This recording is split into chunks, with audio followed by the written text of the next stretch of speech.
just going to wait for Cal to hopefully pop on, and then I'm going to invite her to join us.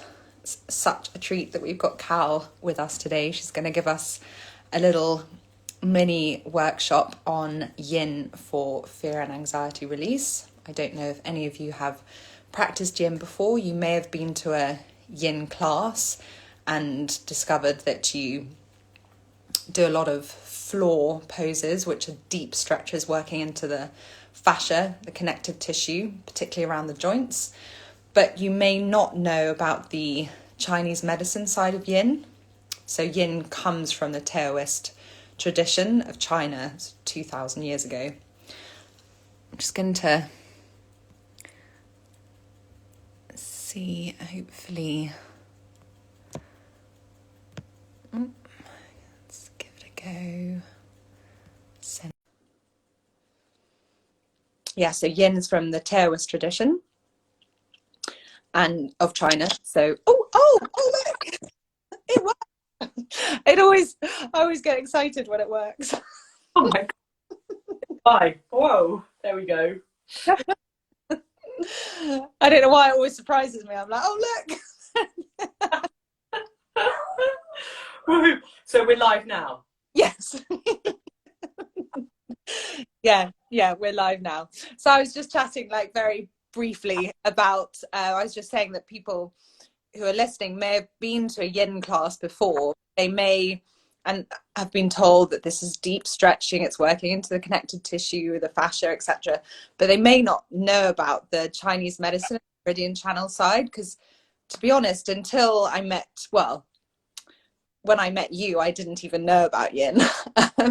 I met Cal when I was doing my original vinyasa training almost 7 years ago now, actually. And she taught a class and I was like, she is great. Whoever you are, you're great. And I've basically followed her ever since. I'm like a little bit of a shadow. And I was lucky enough to do part one of Cal's yin training when I was 37 weeks pregnant a year ago, just before COVID hit, which was wonderful. And I'm hoping to do the Chinese medicine side later this year. Anyway, I'm going to pass over to Cal, who's going to do a little mini workshop on fear and anxiety release. As I said, so Cal's an incredibly experienced, I don't think her bio actually does do her justice. She's an incredibly experienced vinyasa and yin teacher. She was taught by the father of modern day yin yoga. And she's also a very accomplished acupuncturist. So real compliment to that, to the yin yoga and the Chinese medicine. But over to you, Cal. Thank you very much, Emma. So today we're going to talk about anxiety and fear, and obviously I think there's probably quite a lot of it going around at the moment because of COVID. And I was going to do a little workshop, but I just thought I'd just introduce you to, in Chinese medicine, which is a very holistic medicine, and obviously it treats a whole wealth of conditions, and it can be very, very effective for all conditions. And I have personally experienced that it's very effective for mental health, anxiety and fear. When we talk about the organs in Chinese medicine, they all relate to an emotion. And the emotion of fear and anxiety is often related to the kidney and the bladder channel and organ. So we're going to work a little bit on that today. The kidneys and the bladder in Chinese medicine, they're all about our birth and then the development. They oversee the whole of our development from birth through to death. And in that way, they're also very important in fertility because it's all about preservation. And if we don't preserve ourselves, then we die. And I guess our greatest fear in life is death. So we're going to start to work on the kidney channel. And the best way to do this is to come and start to ground us down through the feet. So we're going to come into a toe stand. So let me see if I can just push myself back. So with a toe stand, you're going to come so that you're sitting on your feet like this. Sorry, Emma. I'm not very good at these. No, don't worry at all. It's makeshift is all good. So you're sitting on your feet like this. So you want to sit like that. So your feet are curled under. I don't know if Emma can show you better because you probably know what I'm doing. And we're going to be here for a minute, just so that we really ground down through. Thanks, Emma. You can demonstrate. So we really ground down through the bottoms of our feet. And just feeling that kind of rooting down. So the kidney energy is very much the lower half of our body. And then it's also very much, the kidney energy is very much related to yin energy. So we talk about yin and yang is like active power and heat, and then yin is cooling, passive. And it's also, there's a real density to yin. So we want that dense energy to pull the energy down so that we feel grounded. So yin energy is very, very grounding. It's very calming. So part of the reason why we're rooting down through our feet is to feel that grounding energy. And quite... Yes? Quite ouchy. Yes, sorry. I should mention this is quite ouchy, this pose. Okay, and then you're just going to come out and release your feet. And then just come and sit down. I've got a meditation cushion that I'm sitting on. And then you're just going to take your foot and you're going to give yourself a nice massage. So you're going to take your fingers in between your toes and then just flex and extend your toes like this. And you can be as gentle as you want, or you can be quite rigorous, and then you can circle your toes as well. And then you're going to start to flex and extend your ankle.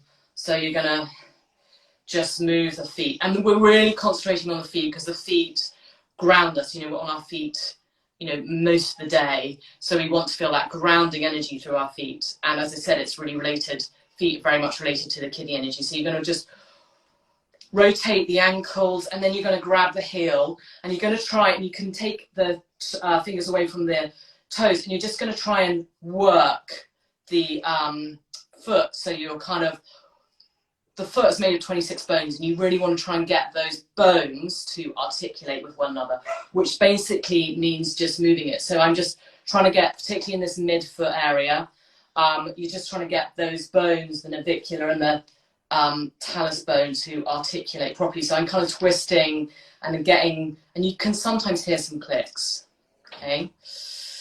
And then you're just going to really flex it. And then you're now just going to find an acupuncture point, which is called kidney 1. So you go between the second and third toe, you run your finger down, and you get over this kind of wedgy bit of the foot. Sorry if my feet are really dirty. And you're just going to press just approximately in here. So it feels a bit tender. And just press that point there for about 30 seconds for dirt. And maybe you can close your eyes, and I find that when I'm doing it, I feel like this energy is drawn down, but it's this point is called bubbling spring. It's the idea that we allow the clean waters of the spring to work through our system. So we clear out this kind of stagnant energy. And because it's in the foot, we also pull down the energy which might have rise to our head and create anxiety. So when energy rises, it goes to the head and it creates anxiety. So we just pull that energy down. So it can be really grounding, but it also can be really refreshing and cooling. And I definitely feel a sense of calm when I'm doing it. Okay, and then we're going to go over to the other side. So you're going to do the same foot massage. So you just bring your fingers in between your toes, and then you're going to flex and extend your feet or your toes, and just get that movement in there. So it's just really all about moving the 26 bones in your foot. And then you're just going to maybe do a little bit of rotation here in the toes, and get these joints here to start to articulate. And then you can just kind of press down, and then you're going to get your ankle to work. So your ankle is going to flex and extend, and then you're going to rotate it as well round. And you can go as fast as you want. There's no right or wrong way of doing this. And then again, you're going to try and get these mid bones in your foot here. So this section of the foot, you've got the mid foot where there's kind of bones which tend to get a bit stuck. So these are the cuboid bones, and you just want to get them to move. So you have them just about here, and you want them to articulate with your ankle bones. So I'm being, like, when I'm doing this, I'm getting quite hot because I'm being quite forceful, and it's not that I'm ramming them. I just want to feel that movement, and because the bones tend to get stuck, you really want to get that movement in there. Okay, and then you're going to now bring your finger down between the second and third toe and find that kidney 1 point in this side. So it's just over the kind of ball of the foot, just in there, and then you're just going to press it down. And you kind of want it, so I have to move a little bit to find that tender point here. So it's literally there for me. It's about a third of the way down from the base of the toes to the heel. And then I'm going to just press in there. And again, we're going to do this for about 30 seconds. And I really like to close my eyes when I'm doing this, because closing your eyes just brings you in and down, which is yin energy, calming.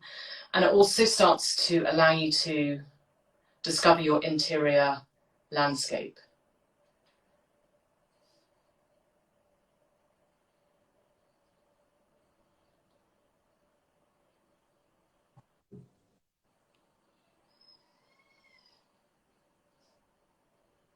And then we're going to just release that. And then we're going to come and sit down. So now I feel, for me, that the energy has gone down, and I definitely feel this kind of sense of calm. And I think it's really interesting when you start to work with different acupuncture points or different points along the channels, you work out which ones are really effective for you. And I find that very effective and very calming.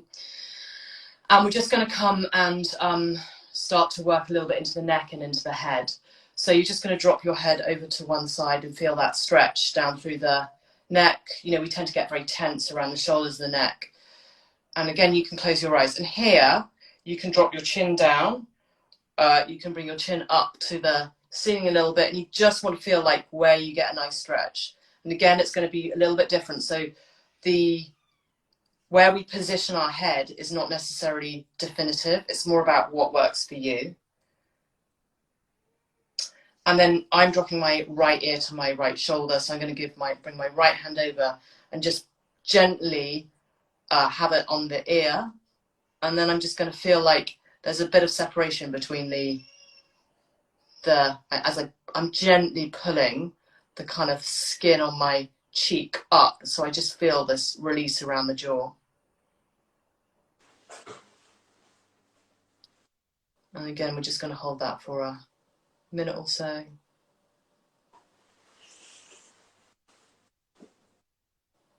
And then just trying to soften into it.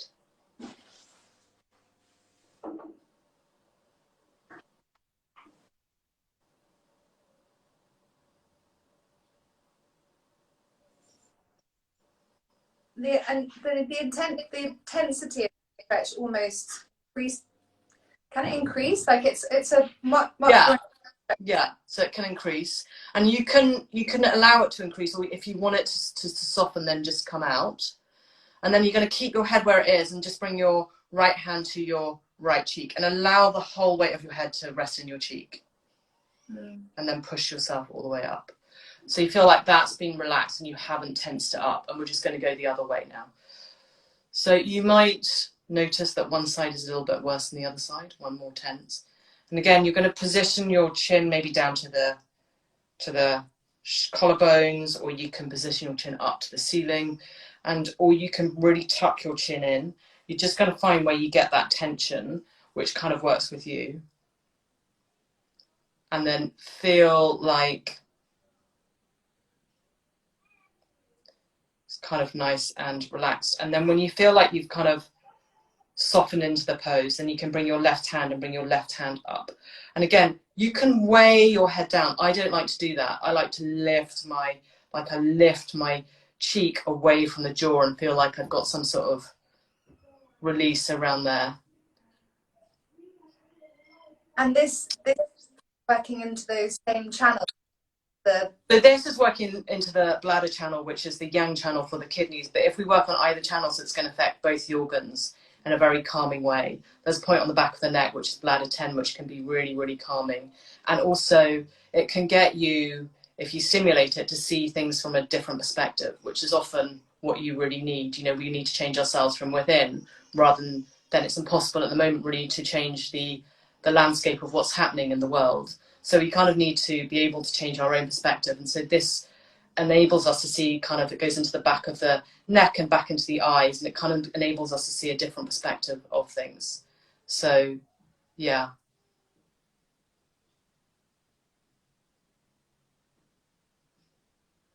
And then you're going to release the hand and bring it around to the left cheek. So just keep the head where it is, and then push your head all the way up. Okay. And now we're going to work into some kidney chest points. So I'm going to take my jumper off. And so the kidney chest points are kind of in between the rib spaces. So you have your collarbone, and then you've got, they're about, if you find your midline, they're about half a finger, or even, probably a whole finger length to the place, the channel that runs down through here. And then you just want to find the space in between the ribs. So you have the collarbone in the first rib, and then you're going to find the second rib, and then the third rib. So you just want to get your fingers in between these spaces. So I'm going to do it one on both sides, and then I'm just going to massage around these kidney chest points. So these kidney chest points are really powerful points. And it helps to release the rib cage and just allow the muscles around here to release. But really importantly, they're really calming, and they really tap into our inner resources. You know, sometimes we feel so deflated and so depleted of energy, and we kind of almost in that time that we give up. But even if you're not even there yet, these are just really, they galvanize us to find our inner resolve and our inner resources. So this one here is actually really, I think that was in between your first collarbone and your first rib. So that's the first rib space. And it's emotional freedom technique, tapping. Is that why this is one of the places you tap? Yes, so I mean, it's obviously a very powerful. I don't really know very much about that, but I think that I think some of that stuff they take from Chinese medicine, don't they? I confess, I'm not very sure either. Well, anyway, whatever. There's something very powerful about these points running down here. I mentioned it yesterday when I was speaking, but a massage that I was taught. Baby massage. They gave us a massage to do, like, as a mum, and then when I did it, I realized that they were all the same point, and oh really? Bagging up. So I was like, they must have acupressure points as well. Yes. So this one particularly is really good for it's called walking out on the veranda.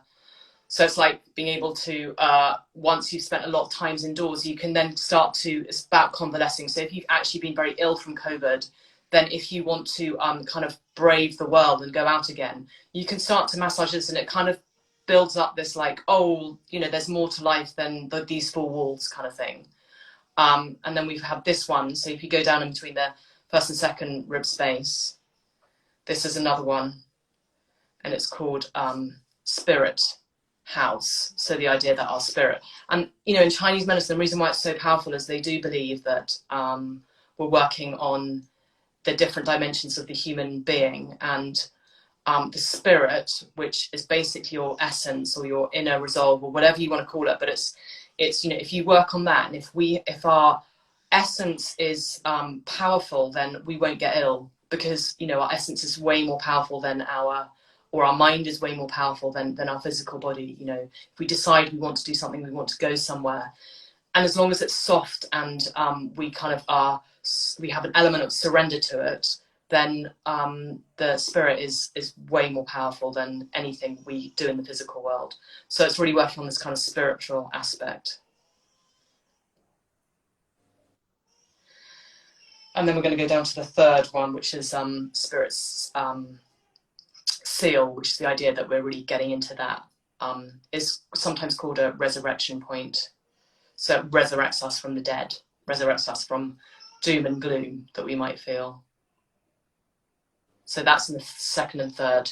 So you have just above the first rib, then the first and second rib, and then the...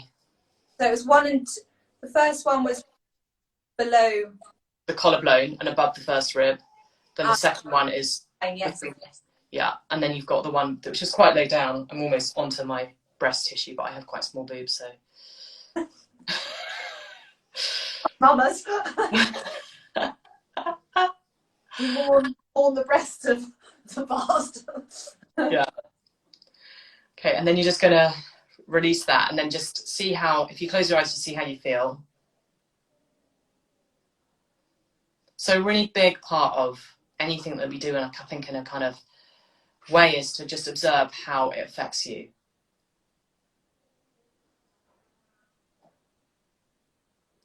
And then the last thing we're going to do is come into the third eye, which in our Chinese medicine is called yin tang. So obviously it taps into the yin energy. It's the point between your eyebrows. And again, you can just put 1 or 2 fingers there, and you can just gently massage it one way and the other way. Or you can just go up and down. Or you can just press into it.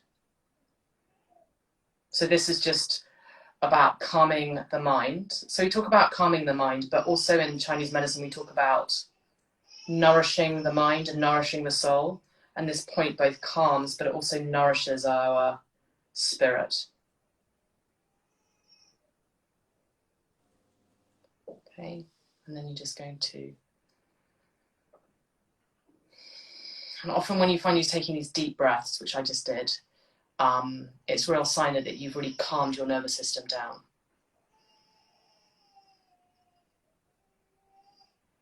And then that's my 15-minute blitz, well, a bit longer than that, of getting into our fear and anxiety. Thank you, Yin. Thank you, Yin. Yin master. Thank you, Yin. Thank you, Cal. That's awesome. So that's something we can employ when we're feeling, if you're I was talking yesterday about where anxiety can manifest itself. Yeah. And it can be, for me, it's my when it comes, it's very kind of tight. And is it at moments like that come into that little sequence and that help to... Yeah, I mean, I find it really calming to work on your feet. So, if you've got an opportunity, you can take any of those and do it just in a couple of minutes, work on your feet or find kidney 1, or you can do the kidney chest points, or you can stretch your neck. And I just did a little sequence together, but you can just pick anything for a couple of minutes, or you can choose to do it for 15 minutes.